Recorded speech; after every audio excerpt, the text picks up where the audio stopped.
La Banque Populaire Grand Ouest donne le go pour TVR Business Club, hashtag la réussite est en vous.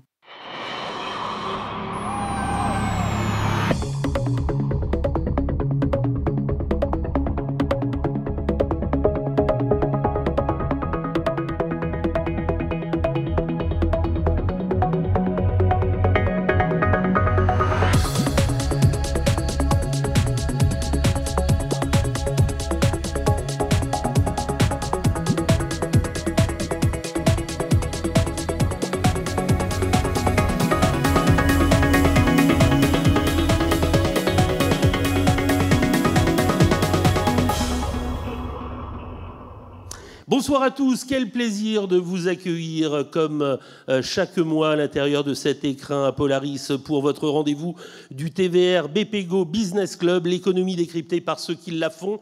Nous sommes avec nos chroniqueurs du soir très heureux de partir dans l'exploration d'entreprises et de secteurs d'activité qui sont réellement passionnants. C'est un anniversaire que nous allons célébrer dans quelques secondes après la présentation d'usage de nos chroniqueurs. Merci à vous, Benoît Cattel, vous êtes le directeur général de la Banque Populaire Grand Ouest. À vos côtés, maître Hélène Lodic-Baron, ancienne bâtonnière, vice-présidente du Conseil national des barreaux. Et à vos côtés, on est très heureux de vous accueillir, Sébastien Lagalaudet, le directeur régional AG2R, la mondiale. Merci à vous trois pour célébrer cet anniversaire d'une très belle entreprise, Digitaléo. C'est l'un des fleurons de notre territoire en matière d'édition de logiciels et de marketing digital local. Je vous demande d'accueillir son PDG et fondateur, Jocelyn Denis.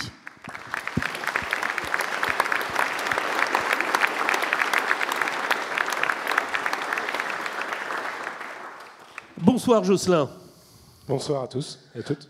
Alors, parfois chroniqueur de cette émission, vous connaissez parfaitement le principe, mais on va s'intéresser vraiment à Digitaléo.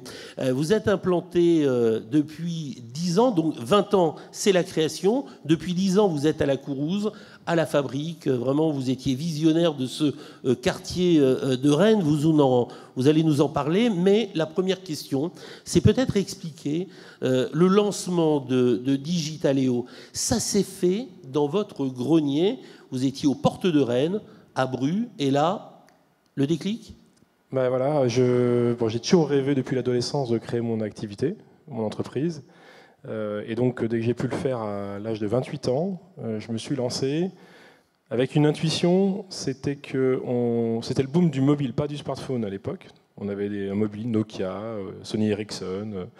Et en fait, je me suis dit que tout le monde s'équipait de mobile et que la communication allait basculer dans le temps réel pour pouvoir communiquer avec les clients, les consommateurs. Et donc, on allait basculer d'un modèle de communication des agences vers les outils. Et donc, j'ai misé sur les outils pour pouvoir faire de la communication temps réel. Alors aujourd'hui, ça donne 120 personnes, 90 à Rennes, 30 à Marseille, le chiffre d'affaires pratiquement 14 millions d'euros. Et vous avez plus de 6000 entreprises clientes, dont de grands groupes. On peut en donner quelques-uns, il faut donner au moins 3 groupes pour montrer aussi la pertinence et la portée du secteur. On va citer des clients dans toute la France et aussi maintenant dans d'autres pays en Europe, mais bien sûr on va citer des locaux, il y en a plein, mais des enseignes comme Delarte, le groupe Le Duf, Blo, le groupe Gibois, vous avez aussi en local Biocop, Yves Rocher. Voilà, donc on a une belle collection, on est très fiers d'avoir ces beaux clients qui ont leur siège à Rennes, Samsic aussi. Voilà. Globalement, j'ai tous les sponsors du Stade Rennais. Voilà, et vous êtes un fervent supporter également du club rouge et noir. Question posée par Benoît Cattel. Écoutez, grand merci de votre présence. Pour qu'on comprenne mieux le cœur de votre métier ou les cœurs de vos métiers, comment vous pourriez nous présenter, alors simplement pour des gens qui ne sont pas des spécialistes de la matière que vous travaillez là au quotidien, comment vous pourriez nous présenter votre entreprise et ses savoir-faire ? Tout à fait. Alors, notre métier, donc on est éditeur de logiciels, mais finalement, on est tous aujourd'hui des consommateurs ou des clients de magasins ou d'agences. Et donc, en fait, quand on va vouloir choisir où aller dans un magasin, on va aller sur, par exemple, Google, taper restaurant Rennes, et on va avoir une page qui s'appelle Google My Business. Et avec les photos, les avis clients, les horaires. Nos outils permettent d'administrer ces pages pour les rendre qualitatives, Donc nos clients, les utilisateurs, ce sont les commerçants ou les réseaux de points de vente. Ils vont pouvoir gérer leurs avis clients, parce qu'aujourd'hui on est très sensible aux avis clients pour choisir un magasin. Ils vont pouvoir aussi administrer toute leur communication sur les réseaux sociaux. Donc aujourd'hui on suit tous sur les réseaux sociaux des commerces ou des restaurants ou autres. Et donc tous ces contenus sont pilotés en temps réel depuis notre plateforme Digitaléo, qui est éditée et donc développée à Rennes. Maître Hélène Lodic-Baron. Avec la rapidité du numérique, vous accompagnez justement vos clients à gérer leur e-réputation. Comment est-ce que ça se passe? Quels sont les conseils, justement, un avis négatif? Comment vous les accompagnez? Savoir y répondre, ne pas y répondre parfois? Alors, effectivement, donc, on publie aussi, ça fait partie de notre accompagnement, de publier énormément de contenu pour éduquer, parce que tout ça c'est nouveau pour les commerçants ou les enseignes. Et donc, effectivement, on accompagne beaucoup en publiant les bonnes pratiques, alors sur les réseaux sociaux, sur les avis clients, sur tous les sujets du marketing digital local, qui est notre cœur de métier. Et donc, par exemple, sur les avis clients, ce qu'on conseille, c'est s'il y a un avis négatif, bien sûr, c'est de le prendre en considération, de répondre une fois, de ne pas rentrer dans la surenchère, de répondre aussi aux avis positifs pour remercier les clients. Tout ça, c'est bon pour la visibilité locale, parce que l'algorithme de Google, par exemple, ou de Facebook, améliore la visibilité d'un commerce si les avis sont répondus. Maintenant, de ne pas rentrer dans la surenchère, et surtout les avis négatifs, quand ils sont vraiment négatifs, c'est d'appeler le client, rentrer en contact avec lui pour comprendre et en tirer profit en termes d'amélioration du service. Sébastien Gallaudet. Alors, vous avez investi, je crois, c'est 25% de votre chiffre d'affaires en recherche-développement.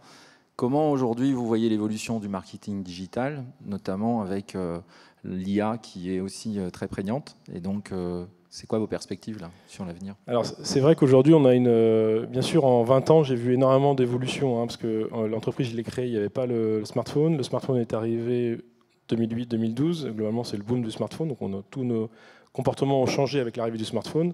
C'est le boom de l'Internet mobile.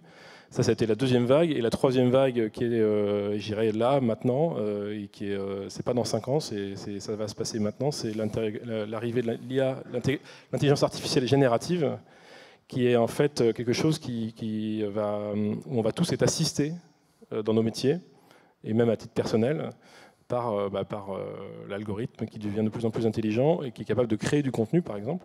Donc aujourd'hui, donner quelques exemples d'usages qui sont déjà possibles avec l'IA générative dans nos métiers du marketing digital, au service des commerces et des agences, c'est la réponse aux avis clients, par exemple. On peut aujourd'hui, avec notre plateforme, répondre automatiquement à certains avis clients grâce à l'intelligence artificielle, et c'est assez bluffant. On peut analyser tout ce qui est dit aussi, parce que quand vous avez un grand volume à l'échelle d'une enseigne nationale, un grand volume d'avis clients, on est capable de sortir toutes les grandes tendances pour pouvoir mieux piloter ces commerces ou ces agences. Et là, un dernier point sur lequel on a quelque chose qui tourne, qui est un prototype mais qui est assez bluffant, c'est qu'on est capable de faire un assistant marketing et de créer du contenu automatiquement pour finalement simplifier l'accès au marketing digital. Parce que c'est ça l'intérêt de l'intelligence artificielle générative, c'est de pouvoir simplifier énormément de tâches ou remplacer des choses qui sont des tâches assez rébarbatives ou à faible valeur ajoutée intellectuelle.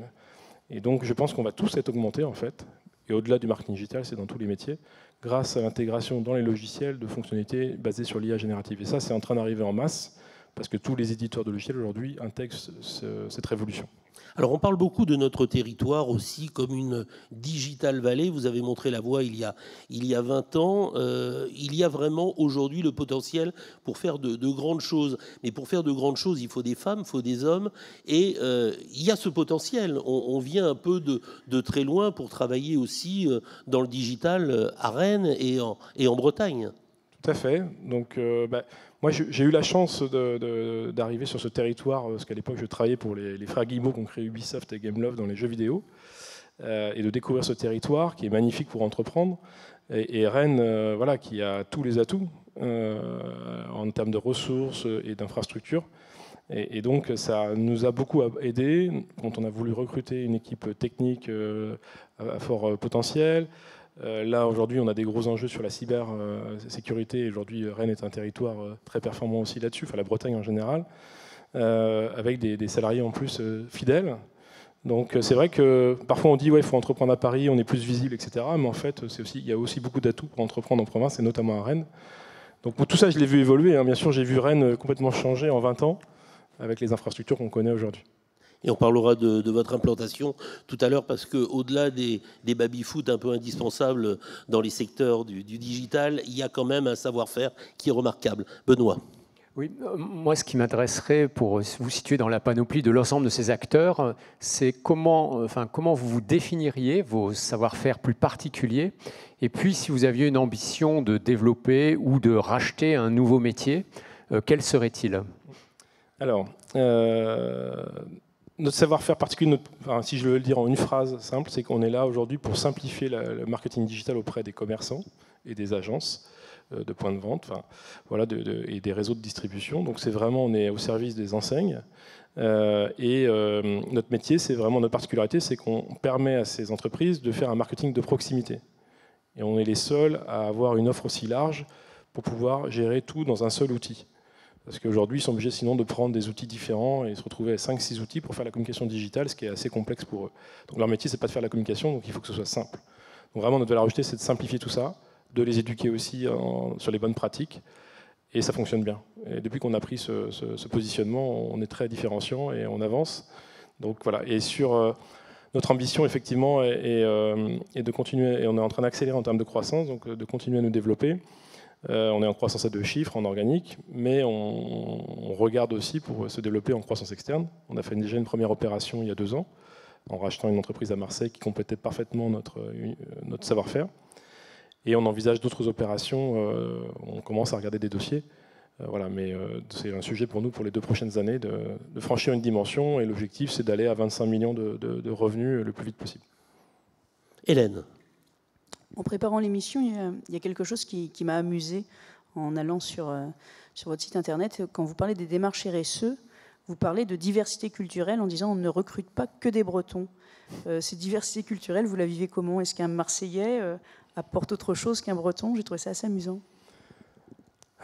Alors oui, mais c'est ça qui est génial dans une aventure entrepreneuriale, c'est qu'on rencontre plein de personnes différentes. Et d'ailleurs, j'ai créé une entreprise avant tout pour créer une équipe. Et c'est ça qui m'habitait. Moi, j'ai fait beaucoup de sport collectif et voilà, j'étais au fond de moi, j'avais envie de retrouver cette ambiance que j'ai pu vivre dans le sport. Et en plus, je suis hyper content parce qu'aujourd'hui, je le vis 20 ans après. On vit une très très belle période avec une très belle équipe que je salue. Et donc effectivement, alors, on essaie d'être le plus proactif sur tous les sujets, on va dire RSE et notamment l'inclusion. C'est pas toujours évident de trouver des profils qui candidatent. On essaie de le faire le plus naturellement possible. Et surtout, oui, effectivement, on s'est retrouvés les Bretons, c'était plus un trait d'humour, je pense, mais les Bretons se sont retrouvés à côtoyer des Marseillais et ça se passe très très bien. Et un très très bon accueil des 2 côtés, une équipe qui vit très bien ensemble, malgré la distance. Mais aussi parce que c'est une équipe qui se ressemble en termes de profil. Ce sont des personnes qui ont autour de la trentaine, tournées vers le digital, les technologies, etc. Et voilà, donc, et franchement, c'est que des belles rencontres. Sébastien. Alors, vous êtes une entreprise du territoire, vous êtes investi sur le territoire, et pour autant, le numérique, c'est aussi, j'ai vu un bilan carbone il y a 4 ans. Vous en êtes où aujourd'hui? Et pour une entreprise comme vous, qui est, comme je dis, dans l'inclusion, dans la RSE, comment ça se traduit pour vous 4 ans après? Alors, donc en fait, avant le Covid, on avait décidé de faire notre bilan carbone. Pourquoi? Parce que je voulais avoir une photographie, parce que je savais que c'était quelque chose qui allait devenir une obligation morale en tant qu'entrepreneur, une obligation vis-à-vis des équipes, une obligation vis-à-vis des clients ou des prospects, et puis je dirais même vis-à-vis de nos financeurs. Et ça, j'ai anticipé ce mouvement en disant il faut qu'on soit proactif. Et donc, on a organisé un bilan carbone qu'on a fait sur les données qu'on avait en 2019, mais pendant le premier confinement. Donc pendant qu'on était confinés, vous voyez, en parallèle de toute la gestion qu'on avait à faire, on a fait notre bilan carbone avec la fondation de Yann Arthus Bertrand, Good Planet. Ça a été hyper intéressant parce qu'on avait la photographie de nos émissions carbone. Il faut savoir que dans le digital, il y a 2 sources d'émissions principales, la vidéo en streaming, donc Netflix et compagnie, et les emails. Nous, on ne fait pas de vidéo, mais par contre, nos clients peuvent faire des emails avec nos solutions. Et donc, assez vite, on a fait notre bilan, on a vu où était nos sources d'émissions. Et ce qui a permis après de mettre en place un plan d'action. Et donc, quand on a pu se retrouver physiquement, toute l'équipe, on s'est mis à la campagne, parce que de toute façon, on sortait du confinement. On a fait un séminaire et on a partagé ensemble des objectifs de réduction de 25% de nos émissions carbone sur 5 ans, tout en grossissant, et de mettre en place un plan de captation carbone pour les 75% des émissions résultantes. Et donc, on s'est engagé à planter 15 000 arbres en Bretagne en 5 ans. On en a déjà planté 10 000. Donc, je voulais que ce soit en Bretagne pour que les gens, mon équipe, puissent y aller et vivre les choses et découvrir cette forêt qui va pousser progressivement.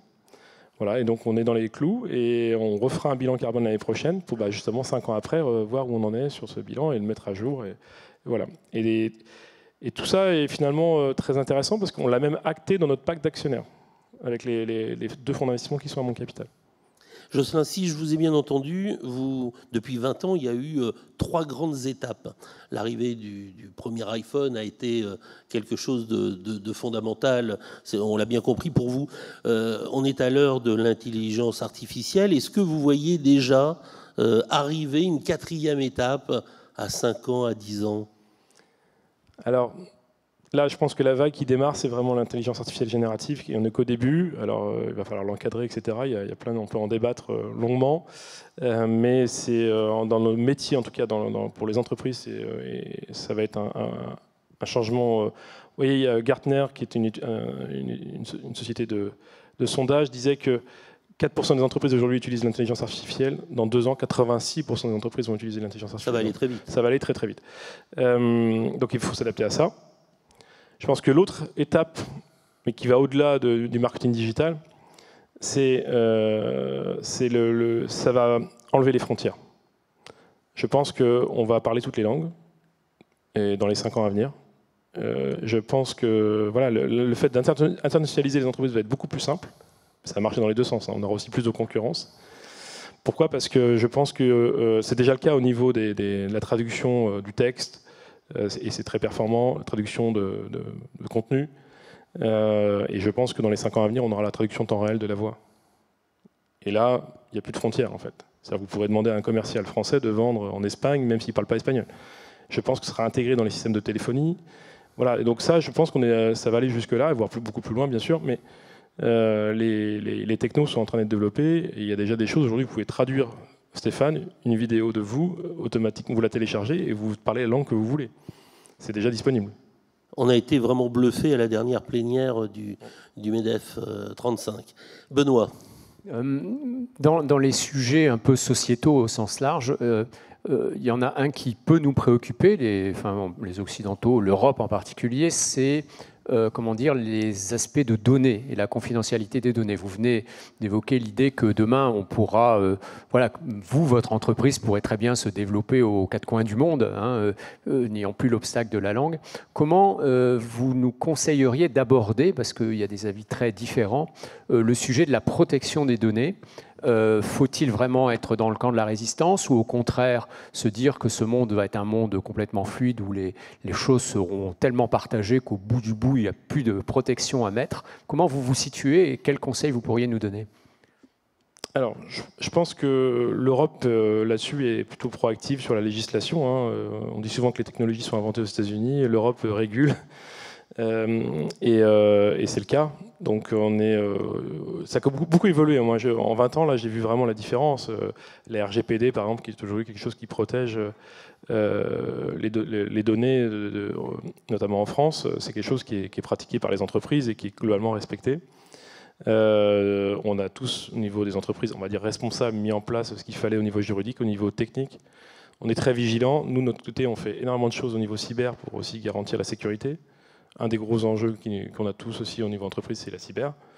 Voilà, donc on doit s'adapter à tout ça. Sur l'intelligence artificielle, il y a eu l'IA Act qui vient d'être pris par l'Europe en décembre et qui va aussi qui va éviter les mauvaises pratiques. En tout cas, c'est interdit. Tout ce qui est interdit dans la vraie vie va être interdit sur l'IA, en résumé, c'est ça. Et c'est très bien. C'est très bien. Donc, je pense qu'il y a des gros enjeux de régulation, mais les entreprises s'adaptent. Après, sur les données, je pense qu'un jour, enfin j'espère que le citoyen aura le contrôle de ces données et peut-être avec la blockchain, par exemple, pourra retirer ces données de tout fichier client, par exemple. Moi, je pense qu'il y a des choses à inventer autour de ça. Ce n'est pas encore le cas, mais j'espère qu'on ira vers ça. Voilà. Mais en tout cas, je trouve que le marché s'est un peu mieux structuré. Les mauvaises pratiques ont été, au fur et à mesure, grâce à la RGPD notamment, un peu éradiquées.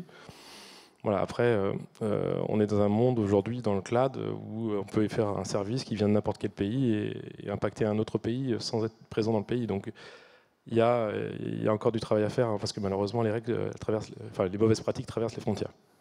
Hélène. Dans le cadre de votre activité, vous accompagnez des indépendants, mais surtout des réseaux. Qu'est-ce que cet accompagnement de réseau apporte en plus à votre activité ?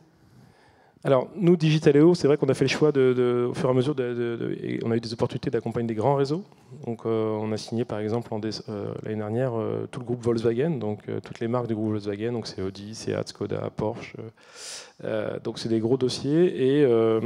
Et c'est vrai que ça nous a permis de franchir une étape en termes d'accompagnement client, de dimensionnement de clients.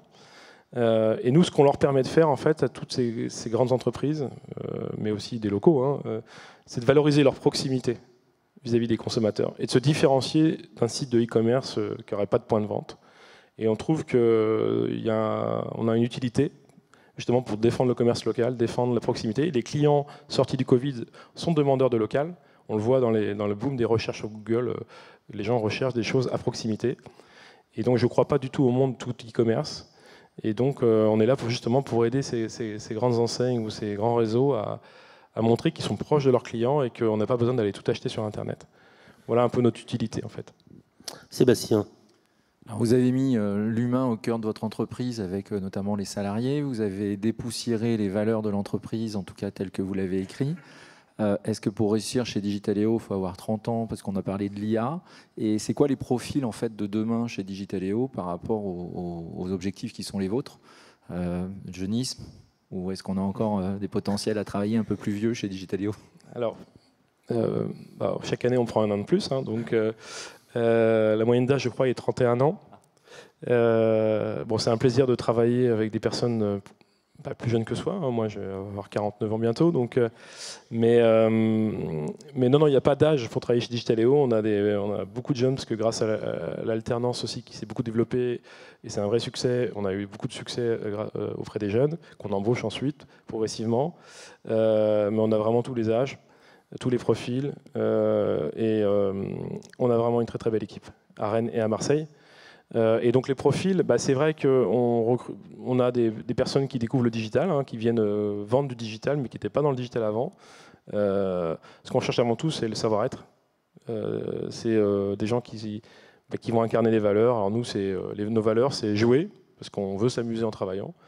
Et le baby-foot, il est juste en déco, parce qu'il ne sert pas beaucoup, mais en tout cas, c'est grandir, parce qu'on veut des gens qui vont grandir avec l'entreprise. Des gens qui s'engagent, donc s'engager, c'est-à-dire on essaye de faire attention à notre impact, on essaye de s'engager vis-à-vis de nos clients aussi, bien sûr. Des gens qui sont tournés vers l'innovation, donc il y a le oser, et puis imaginer le futur, parce qu'on est dans un monde où de toute façon, on doit toujours avoir le coup d'après. Moi, des vagues, je dis souvent, entreprendre dans le digital, c'est comme faire du surf. Il faut prendre la vague au bon moment, dans le bon timing. Si vous la prenez trop tôt, elle ne vous porte pas. Si vous la prenez trop tard, elle vous engloutit. Une fois que vous êtes arrivé à la plage, il y a d'autres vagues. Et entre les vagues, vous ramez un peu. Voilà. Mais voilà, il y a toujours des vagues c'est un monde qui bouge et qui est passionnant. Voilà, donc des gens qui n'aiment pas la routine, ça c'est sûr. On n'est pas dans la routine parce que une entreprise, et mon équipe pourrait en témoigner, elle évolue tout le temps. Mais c'est ce que je cherche à faire, c'est cultiver une entreprise en mouvement en fait. Voilà. En mouvement et donc dans un lieu, la fabrique, sur le site de la Kourouse, qui est vraiment intéressant. Nous avions décentralisé un business club il y a quelques années. C'était avec Nick Leader, grande personnalité de Google. Hein. C'était le président... C'était le directeur général France. Voilà, et qui a pris d'autres grandes fonctions par la suite. Qui est aujourd'hui le patron de l'Asie-Pacifique chez Google. Et on avait reçu ensemble, effectivement, on avait fait une émission avec vous, sur Google. Et il nous avait dit en 2017 Je me rappelle, on lui avait posé la question que c'était quoi la grande vague qui allait arriver en 2017. Hein. Il nous avait dit on aura tous un assistant personnel. Et donc, c'est la vague qui démarre avec l'IA générative. Et eux ils commençaient déjà à travailler dans leur labo sur ces sujets-là. Voilà, visionnaire en tout cas. Grand merci, je crois qu'on peut vous applaudir. Bravo à vous et à vos équipes. Bel anniversaire Digitaléo. Grand merci Jocelyn Denis d'avoir fait escale ici dans cet atrium, dans cet écrin. On vous retrouve très très vite pour d'autres aventures économiques, bien évidemment avec les acteurs de notre territoire. Encore grand merci à vous.